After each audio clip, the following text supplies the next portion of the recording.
மாமதுர அன்னக்கொடி. ஏய் வாளுதான் போன் போட்டிருக்கேன். அவனை வந்து முடிஞ்ச உன்னை காப்பாத்தி கூட்டு போக சொல்லு. அண்ணன் ரெடி. ஹலோ ஹலோ சொல்லு பேபி. கௌதம், கௌதம் எங்க இருக்க? ஏய், ஒரு கௌதம் இங்க இருக்க, இன்னொரு கௌதம் எவன்டி அது? இல்ல கௌதம், இங்க 6 ஆம்பளை பசங்க சேர்ந்து என்ன 6 ஆம்பளை பசங்க சேர்ந்து உன்ன கடத்தி வச்சிருக்காங்கடா. அப்படா அப்படி சொல்லு.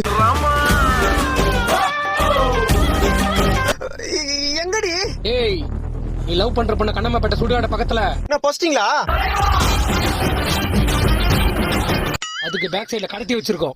வந்து 2 லட்சம் பணத்தை கொடுத்துட்டு உன் ஆளை காப்பாத்தி கூட்டு போ. இது 2 லட்சமா? 2 லட்சத்துக்கு எத்தனை ஜீரோன்னு கூட தெரியாதா எனக்கு? 5 0 பேபி. அதான் தெரியுதுல, அதை நீயே குத்து தப்பிச்சாருது.